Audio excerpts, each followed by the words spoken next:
सत्य कथा, पुरुषार्थ कथा, सुनो सुनो सिद्धार्थ कथा।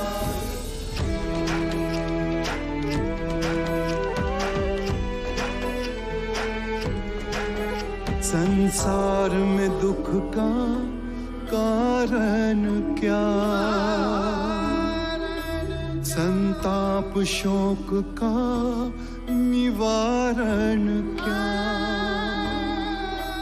संसार में दुख का कारण क्या, संताप शोक का निवारण क्या।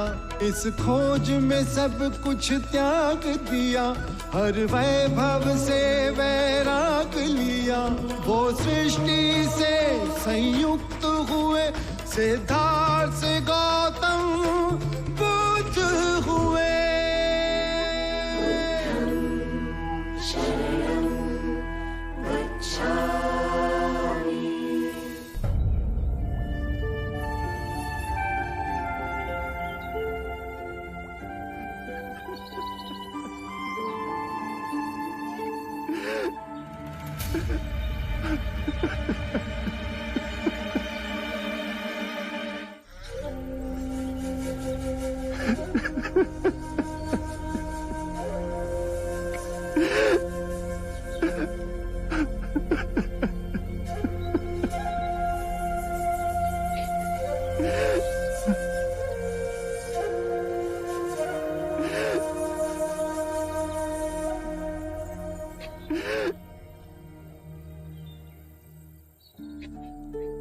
मुगलाना,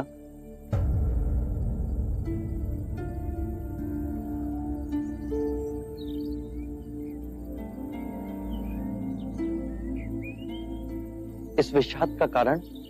कई रात्रियों से पूर्ण ध्यान में मेरे विचार मेरी माता की ओर चले जाते। जब मैं बच्चा था तब जाने अनजाने में मैंने उसे कष्ट पहुंचा, परंतु मेरे विषाद का कारण ये नहीं है। उसके जीते जी मैं कुछ न कर सका, परंतु उसकी मृत्यु के बाद कुछ कर सकूं ताकि उसकी आत्मा को शांति आए। हर बार मैं ध्यान में देखता हूं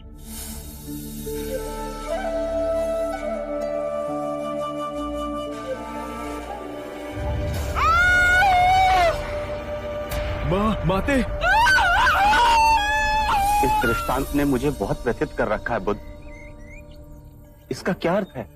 मुगलाना, जब तुम्हारी माताश्री जीवित थी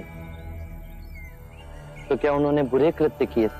वचन से, कर्म से, विचारों ने। मेरी माता ने सिर्फ कांटे ही बोए। मैं अपनी माता के दुष्परिणामों को कैसे पलट सकता हूं? जैसी भी थी तो मां है। मैं उस मां के ऋण को कैसे चुकाऊं? अपनी करुणा से मुझे कोई राह दिखाइए। तुम्हारी माता के दुष्प्रवृत्तियों के बाद भी उनके प्रति तुम्हारा स्नेह देखकर मैं अति प्रसन्न हुआ मुगलाना। माता पिता का ऋण तो आकाश के समान है, दिन हो या रात। हर मनुष्य को उस ऋण का सदैव स्मरण होना चाहिए।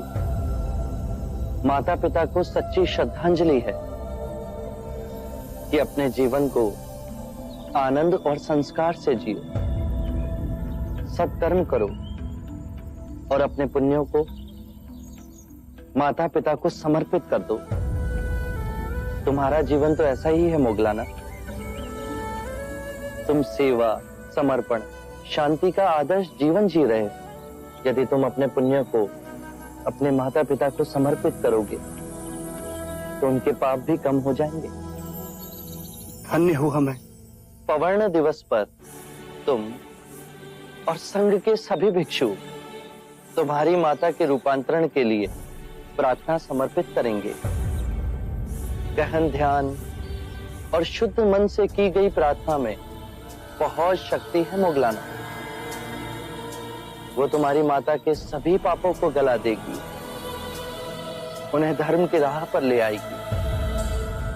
हम एक मुक्ति समारोह करेंगे जहां संघ के सभी भिक्षु अपने माता पिता के रूपांतरण के लिए प्रार्थना करेंगे, चाहे वो जीवित हो या मृतक। करुणा के सागर है, सबके लिए निरंतर चिंतन। एक दिया असंख्य दियों को प्रज्वलित करता है मुगलाना, उससे दीपक का प्रकाश घटता नहीं अपितु और बढ़ता है, आनंद बांटने से बढ़ता है।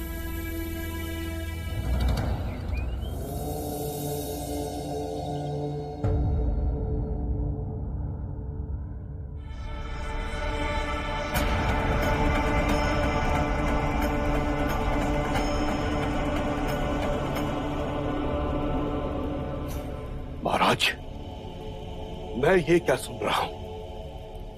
आप बुद्ध के अनुयायी बन गए हैं। घोर अनर्थ। अच्छा होता यदि मैं यात्रा पर न जाता। आप ऐसा अनर्थ कैसे कर सकते हैं?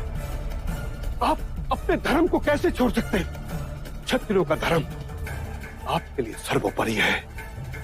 आपका कर्तव्य है मगध की सीमाएं बढ़ाएं, चक्रवर्ती सम्राट बने। मैं अपना कर्तव्य भली भांति जानता हूं कुलगुरु। लगता है बुद्ध ने आपको भी भ्रमित कर दिया है।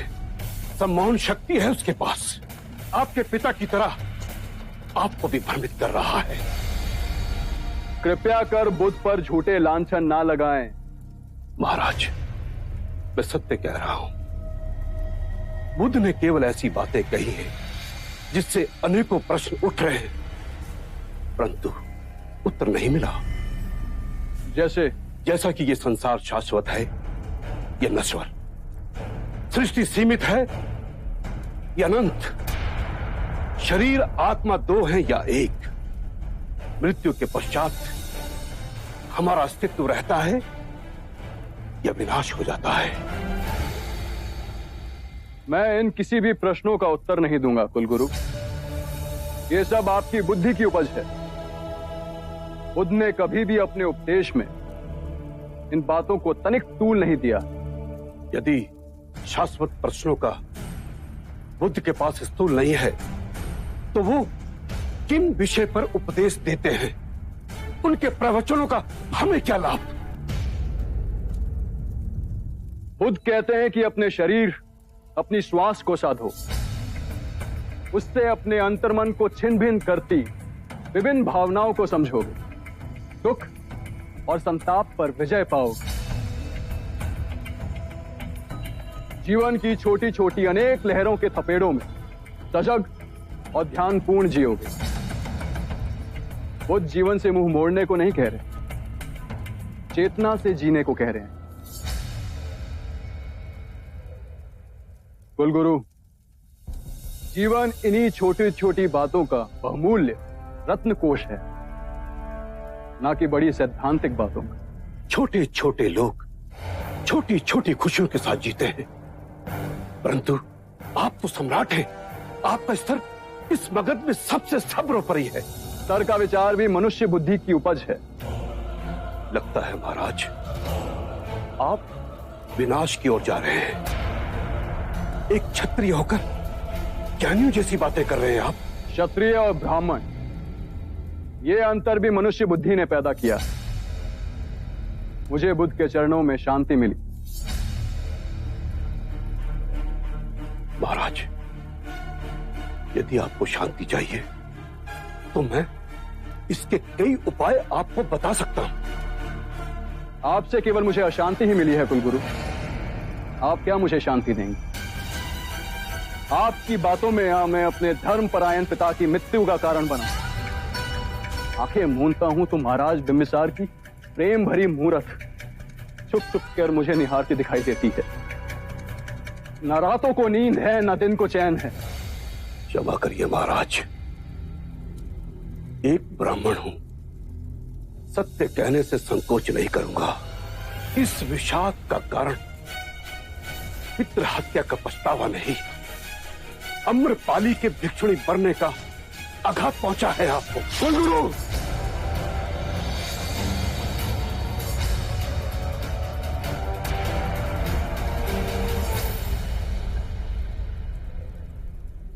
लगता है बुद्ध ने आपको यही सिखाया है।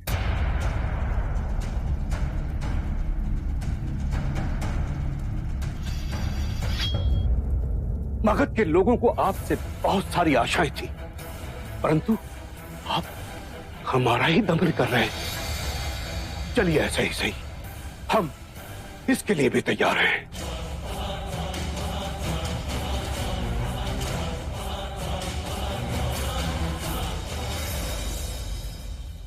महाराज, आप में ये परिवर्तन देखकर मैं हैरान हूं। अजात शत्रु की उठी हुई तलवार बिना वार किए आज नीचे कैसे झुक गई?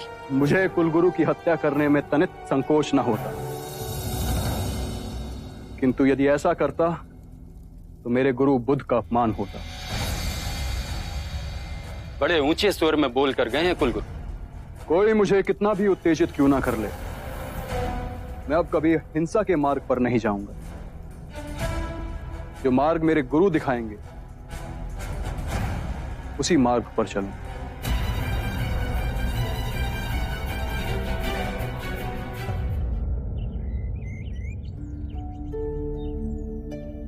बुद्ध, प्रणाम।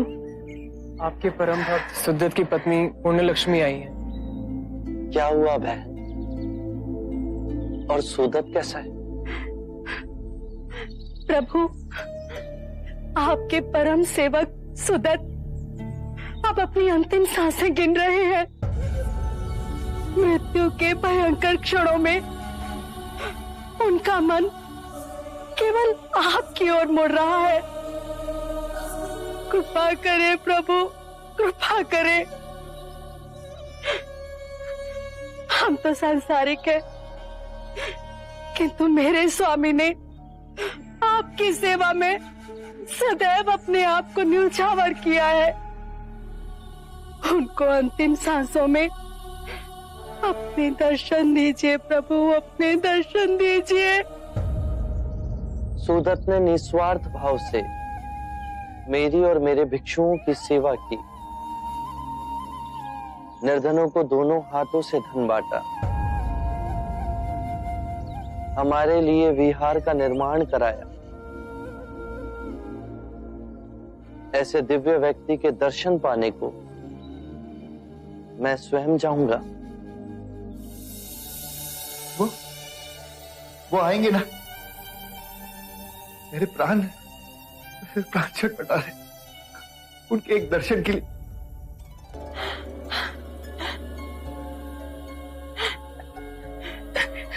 देखिए तो, स्वयं बुद्ध आए हैं। बुद्ध,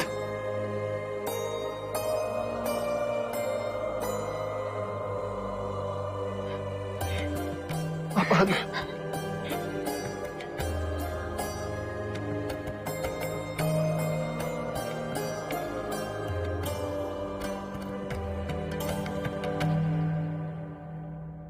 मेरी अंतिम इच्छा थी कि आपके दर्शन कर सकूं।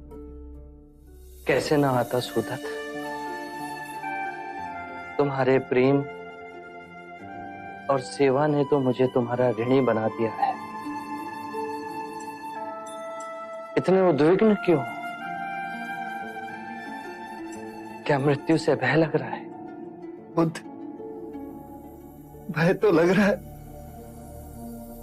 पर आपको देख लिया तो मन में हिम्मत बन रही। डरो मत सुदत। आज तक तुमने अपना सारा जीवन दूसरों की सेवा की। तुम्हें कोई भी कष्ट नहीं हो सकता। जैसा मैं कहता हूं, केवल उस और ध्यान धरो। मृत्यु का सामना करने का साहस स्वयं तुम में जगेगा। अपनी आंखें बंद करो और ध्यान धरो। मैं ये आंखें नहीं, मैं ये आंखें नहीं, मैं ये कान भी नहीं, मैं ये कान भी नहीं, मैं जिह्वा भी नहीं। मैं जिह्वा भी नहीं। मैं शरीर भी नहीं। मैं शरीर भी नहीं। मैं ये चित्त भी नहीं। मैं ये चित्त भी नहीं।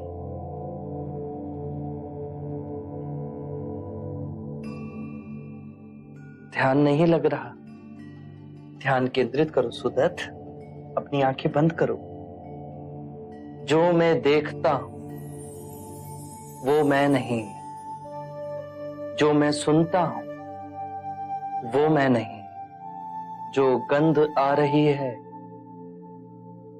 वो मैं नहीं।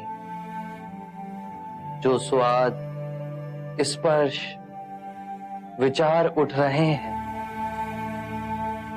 उन सब में भी मैं नहीं। जो मैं देखता हूं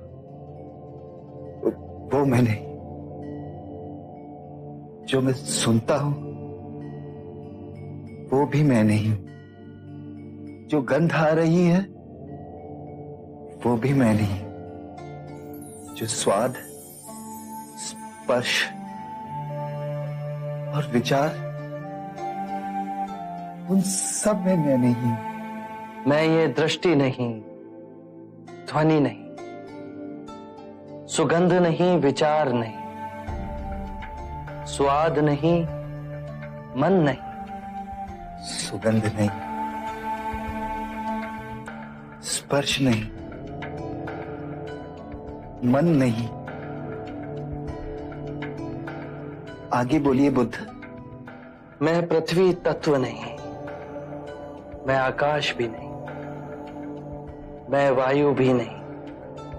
मैं जल भी नहीं। चेतना तत्व में भी मैं नहीं। कोई तत्व मुझे जकड़ नहीं सकता। जन्म और मृत्यु मुझे छू नहीं सकती। जन्म और मृत्यु मुझे छू नहीं सकते। मैं मुस्कुराता हूं क्योंकि ना मैं जन्मा हूं ना ही मैं मर सकता हूं। ना जन्म ने मुझे जीवन दिया और ना ही मृत्यु मेरा जीवन मुझसे छीन सकती। जन्म और मृत्यु पर मेरा अस्तित्व ना निर्भर था ना निर्भर है। क्या हुआ सुदित? ध्यान नहीं लग रहा?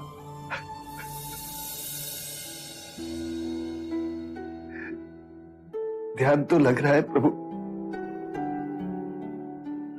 आपके एक शब्द उसकी बूंद की तरह मेरे अंतर मन में गिर रही। मैं तो केवल इसलिए रो रहा हूं कि इतने वर्ष मैं आपके समीप रहा, आपके दर्शन पाए और अंतिम समय में आपके वचन समझने का मुझे अवसर मिला।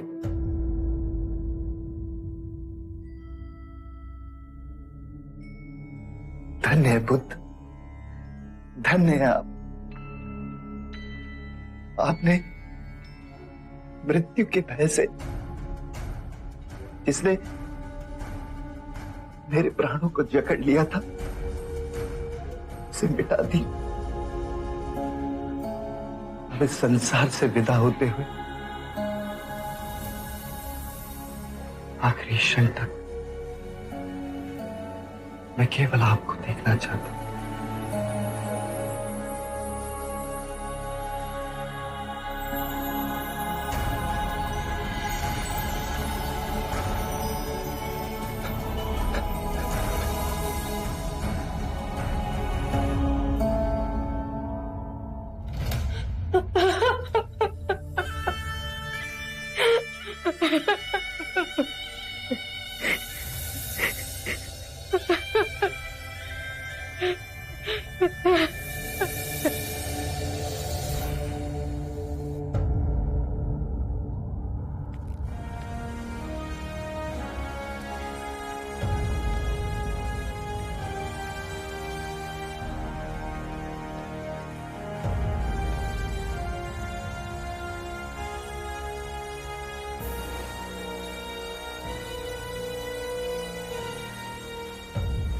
महाराज, ये दोनों व्यापारी आपके समक्ष एक विनती लेकर आए। ये लोग विज्जी व्यापार के लिए जा रहे हैं। रास्ते में वन पड़ता है। वन से निकलने के लिए इन लोगों को सुरक्षा चाहिए। विजी में कोई नया उपद्रव शुरू हुआ है क्या? हाँ महाराज, पिछले कुछ माह से छोटी छोटी टुकड़ियों में लुटेरे आते, चाकू कटार से वार करके यात्रियों का माल लूट लेते और जंगल में ओझल हो जाते। उसके कुछ ही दिनों बाद वही लूटा हुआ माल विजी की मंडियों में ले जाकर बेच दिया जाता है। सेनापति, एक कार्य करो, हमारे कुछ गुप्तचरों को साधारण नागरिक की वेशभूषा में विजी में भेजो। उनसे कहो कि वो वहां इस टोली के गठन की सभी सूचना एकत्रित करें। हम सही समय पर उन्हें पकड़ दंडित करेंगे। जो आज्ञा महाराज। इस कार्रवाई में थोड़ा समय लगेगा, पर आप निसंकोच विजी जाएं। आपके साथ हमारी सेना की सुरक्षा रहेगी। हमारी सेना को आपके साथ देख वो आप पर आक्रमण नहीं करेंगे। सेनापति, हमारे 2 सेना नायक सेना बल की 2 टुकड़ियां लेकर इन व्यापारियों के साथ जाएंगे।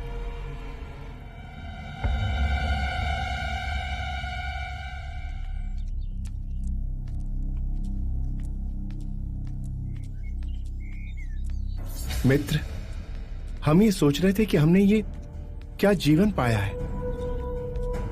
एक सेना नायक होने का अर्थ होता है देश की रक्षा के नाम पर मानव हत्या करें। आपने मेरे मुंह की बात छीनी।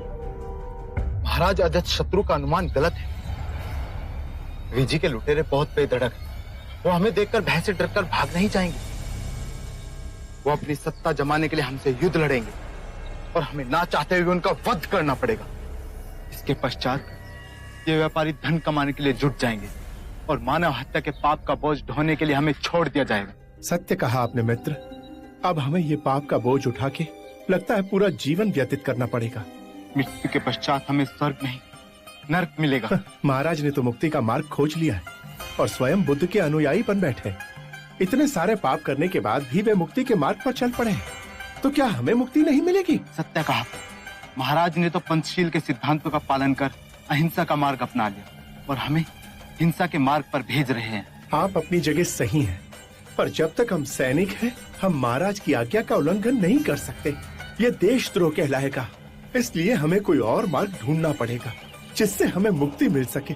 एक मार्ग है, यदि हम बुद्ध के अनुयायी बन जाएं, तो कोई हमें हिंसा के मार्ग पर जाने के लिए विवश नहीं करेगा। ये सही रहेगा।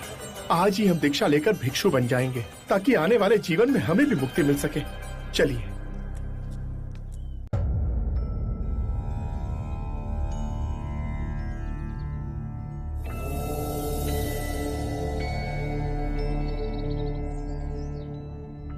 क्या हुआ सरिपुत्र? क्या मैं चिंता का कारण जान सकता हूं?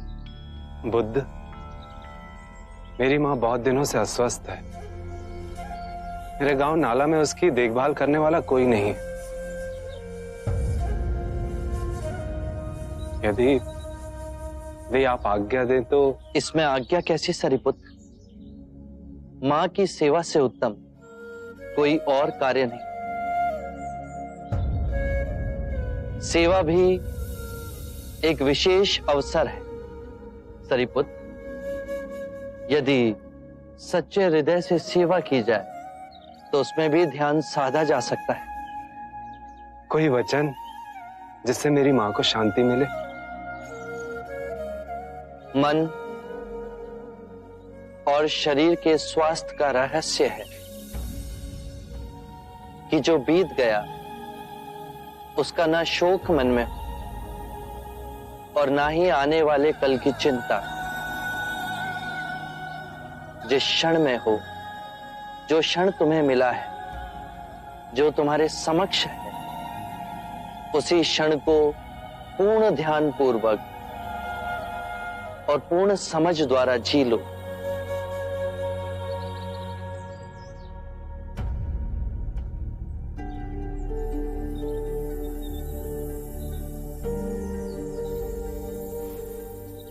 सहसा प्रतीत हुआ कि आपसे बहुत दूर जा रहा हूं।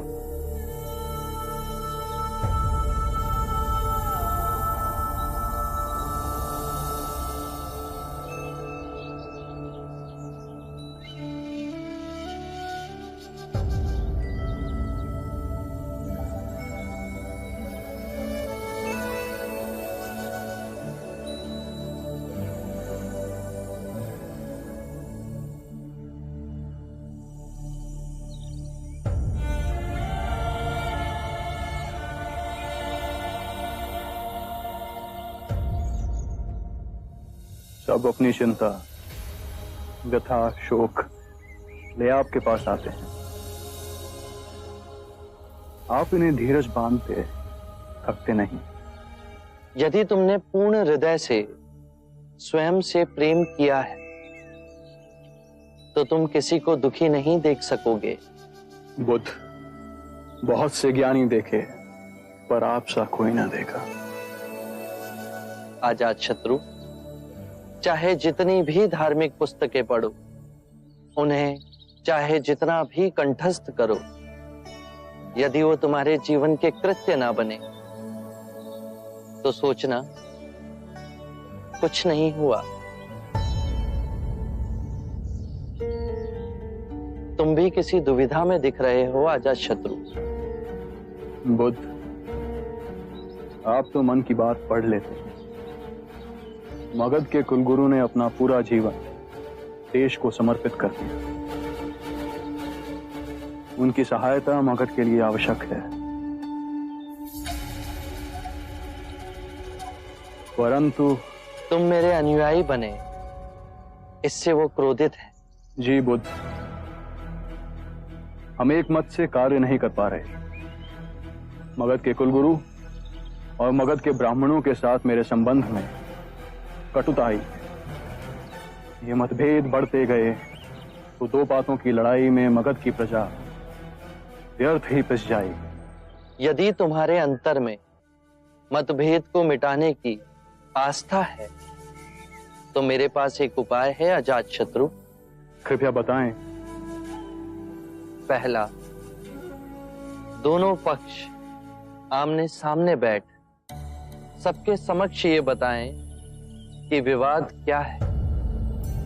दूसरा, याद करें जब द्वंद्व उठा तो शुरू कहां से हुआ था, और दोनों ही पक्ष ध्यान में जाओ उन बातों को याद करें और फिर शांति से एक दूसरे को सुनाएं। तीसरा, हाथ नहीं मन के भाव उपजे कि इस झगड़े को कैसे समाप्त किया जाए। चौथा, यदि कोई भूल हुई है तो सर्वप्रथम स्वयं की भूल को स्वीकार कर खुद को क्षमा करें। अपनी भूल स्वीकारने से हम दूसरों को समझने की चेष्टा में पहला पग उठाते हैं। सत्य कहा बुद्ध। 5, जो भी निर्णय लिया जाए वो सर्वमाननीय हो, उसे सबके समक्ष 3 बार पढ़ा जाए।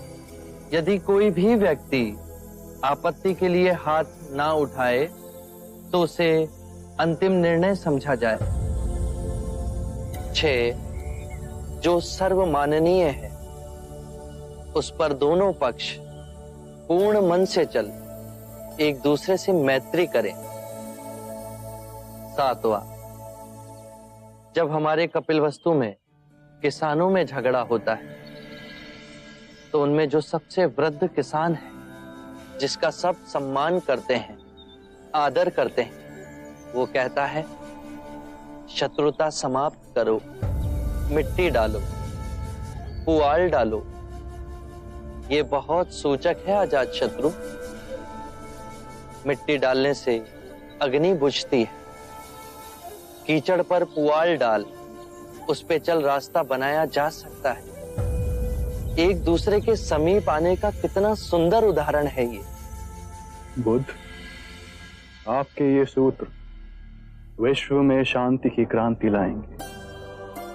जब जब धर्म का विघटन होगा, जब जब दो पक्षों के हृदय में दीवार खड़ी होगी, आपके ये वचन उस दीवार को ढहा देंगे।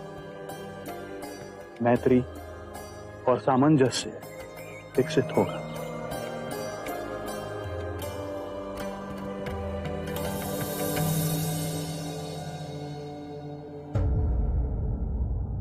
कुलगुरु, हमारे बीच के मतभेद के कारण मगध का कार्य बाधित हो।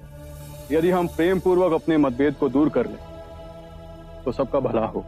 महाराज, मैं हृदय से आपकी भावनाओं का सम्मान करता हूं। इन मतभेदों को दूर करने के लिए हम 7 नियमों का पालन करेंगे। 7 पग हैं जिन्हें हम मिलके उठाएं तो सभी समस्या का समाधान हो सकता है। पहला पग है, परंतु महाराज, ये 7 नियम किसने बनाए हैं? स्वयं बुद्ध ने। क्या बुद्ध ने? किंतु महाराज, हम बुद्ध के बनाए नियमों को क्यों माने? क्या वो कोई न्यायाधीश है? ये तो हद हो गई, हद हो गई ये तो। महाराज, यदि हम बुद्ध के बनाए हुए नियमों का पालन करेंगे तो हम में और बुद्ध के अनुयायियों में क्या अंतर रहेगा? यही अंतर तो दूर करना।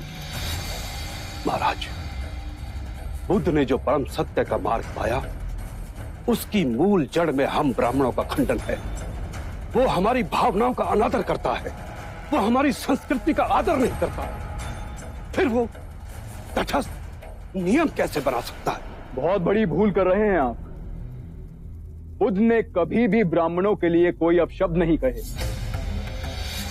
अंधों की पट्टी पहना जिस जनमानस को वर्षों से ठगा गया, केवल उसकी आंखों से अज्ञान की पट्टी उतारी।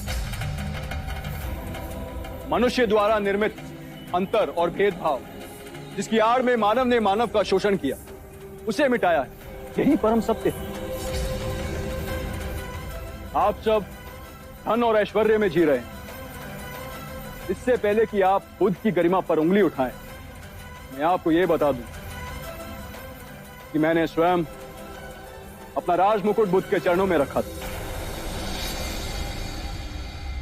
किंतु बुद्ध ने वो भी लौटा दिया।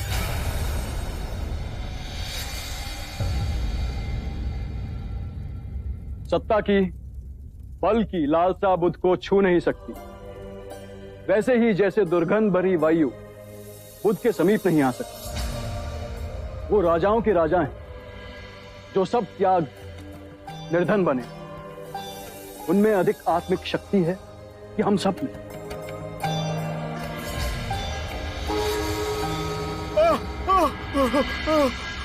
दुहाई हो महाराज, दुहाई हो। आपने हमें वचन दिया, हमारी रक्षा न की महाराज। व्यापार के लिए वीजी जाते हुए हमें लूटा गया, हमें मारा और जख्मी भी किया गया महाराज। किंतु आपकी सुरक्षा के लिए हमने सेना की टुकड़ी भेजी। पर आपके सेना नायक हमारी सुरक्षा के लिए नहीं आए महाराज। केवल 5 सैनिक हमारी तरफ से लड़े और वो भी उन लुटेरों ने मार दिया उन्हें। सेनापति जी महाराज, ये क्या सुन रहे हैं हम? हमारे आदेश का उल्लंघन हुआ है। क्षमा महाराज, हमें भी इस सदन से पहले ही ये समाचार मिला कि हमारे दोनों सेना नायक दीक्षा लेकर भिक्षु बन गए। जब मैंने उनसे कारण पूछा तो उन्होंने कहा कि हम भी अपने महाराज अजातशत्रु की तरह पंचशीलता का पालन कर अहिंसा के मार्ग पर चलना चाहते हैं। महाराज, यदि हमारे सैनिक साधु बनते रहे तो घोर कष्ट आ जाएगा। मेरा बुद्ध से व्यक्तिगत कोई विरोध नहीं है, बस यही कारण है। बुद्ध तो क्षत्रिय होकर ब्राह्मण बन गया। यदि क्षत्रिय ब्राह्मणों का आचरण करेगा तो सारी व्यवस्था तहस नहस हो जाएगी। सेना के सैनिकों को कैसे दीक्षा दे सकता है वो? भविष्य की तरफ देखिए। यदि ये मगध के सारे सैनिक भिक्षु बन जाएंगे तो मगध की रक्षा कौन करेगा?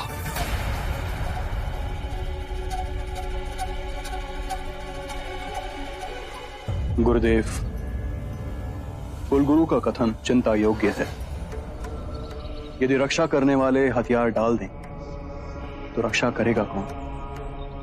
मेरे विरोधियों ने इस बात को तूल दे एक नई चाल चली। ये विवाद खड़ा हो गया है कि भिक्षु सैनिकों को बहला फुसला संघ में सम्मिलित कर रहे हैं। बुद्ध, मेरी चिंता का कारण और विषम है। यहां तो मैं शासन कर रहा हूं, किंतु दूसरे देशों के राजा इन निर्दोष भिक्षुओं को दंड न दें। आपको शीघ्र ही इस समस्या का निवारण करना होगा बुद्ध। चिंतित ना हो अजातशत्रु। मैं ये नहीं चाहता कि मेरी कही अहिंसा की बातों की आड़ ले सैनिक अपना राजधर्म छोड़ दें। अपने देश, अपनी प्रजा, अपनी राजा के प्रति जो उनके कर्तव्य हैं उन्हें ना निभाएं। मैं आज ही अपने उपदेश में इस नियम को घोषित करूंगा कि कोई भी भिक्षु किसी भी सैनिक को दीक्षा ना दे।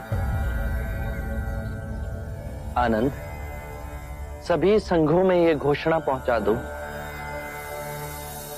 बुद्ध, अहिंसा का अर्थ मैं समझता हूं, किंतु मेरे मन में अनेक प्रश्न उठते हैं। निसंकोच कहो आजाद शत्रु। राजा, सेनापति, सैनिकों का कर्म है अन्याय के विरुद्ध युद्ध करें, अपने राज्य के नियमों का राज्य की प्रजा से सख्ती से पालन करवाना। आप अहिंसा से करुणामयी हो इन दुखियों की सेवा की बात करते हैं। क्या आप हमें अपराधियों को दंड देने की अनुमति देते हैं? क्या अपने राज्य के लिए, अपनी संपत्ति के लिए, अपने परिवार की सुरक्षा के लिए युद्ध करना, क्या यह उचित है?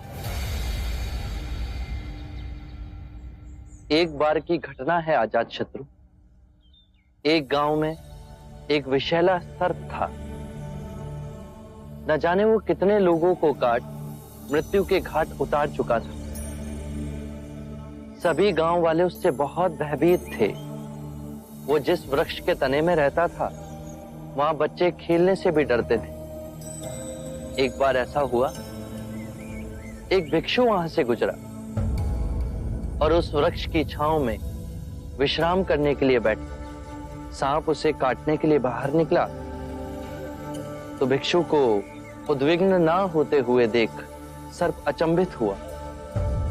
भिक्षु ने उसे उपदेश दिया कि तुम्हारे काटने से, तुम्हारे लोगों को क्षति पहुंचाने से उन्हें बहुत पीड़ा होती है, उनके प्राण भी चले जाते हैं। सर्प में वैराग्य जागा। उसने निश्चय किया कि वो किसी को क्षति नहीं पहुंचाएगा, किसी को नहीं काटेगा। और सर्प को अहिंसक देख गांव में लोग धीरे धीरे निर्भीक होने लगे। कोई उसे छेड़ता, बच्चे अकारण ही उसकी पूंछ पर अपना पैर रखते, लेकिन वो किसी को क्षति नहीं पहुंचाता था। बच्चे उस पर पत्थर फेंकते, किंतु फिर भी वो पलटकर वार नहीं करता था। भूख और पीड़ा से वो क्षीण हो गया था। रात्रि में कुछ कंकर पत्थर खा लेता और अगले दिन आक्रमण का सामना करता। वो सर्प इतना घायल हो गया था कि गांव वाले उसे रस्सी से अधिक नहीं समझते थे। और फिर उस मार्ग से पुनः वो भिक्षु गुजरा। जब उसने सर्प की ये दुर्दशा देखी तो वो बहुत दुखी हुआ। उसने सर्प को औषधि लगाते हुए पूछा कि तेरा ये हाल कैसे हो? तो सर्प ने कहा, मेरे मन में वैराग्य जागा और मैंने काटना छोड़ दिया। भिक्षु हंसा और उसने कहा कि मैंने तुझे काटने से मना किया था, किंतु तू अपने सर्प स्वभाव से कैसे विमुख हो गया? तूने पुकारना क्यों छोड़ दिया? किसी भी बात की अति, अहिंसा की भी अति, यदि ध्यान से देखोगे तो हिंसक बन जाती। दोषियों में तुम्हारा भय होना चाहिए, उन्हें उनके अपराध का दंड भी मिलना चाहिए, किंतु ध्यान रहे, न्याय देने वाला अपनी निजी कटुता के कारण उसे दंड ना दे, अपितु दोषी को उसके दुष्कर्मों और उसके अपराधों का दंड मिलना चाहिए। यदि क्रोध, लोभ, ईर्ष्या बीच में आए तो वो न्याय ना होगा। बुराई को भलाई से जीतो। यदि बुराई भलाई पर हावी होने लगे तो मनुष्यता का नाश होगा। यदि बुराई को परास्त करने के लिए युद्ध भी करना पड़े तो वो भी करो, किंतु उस युद्ध के कारण तुम स्वयं ना बनो। यदि करना पड़े तो केवल निमित्त मात्र ही करो। बुद्ध, आपके इतने सुंदर और महिमामयी वक्तव्य ने मेरे हृदय से सभी अंधकार को दूर कर एक नई ज्योत प्रज्वलित की है। धन्य हुए भाग्य मेरे जो आप मेरे जीवन में पधारे। आरंभ हो गई निर्वाण प्रथा, सुनो सुनो ये बुद्ध कथा। कितने भी धार्मिक ग्रंथ पढ़ लो, कितना ही उन्हें कंठस्थ कर लो, यदि वो तुम्हारे जीवन के कृत्य ना बने तो समझना कुछ भी नहीं किया।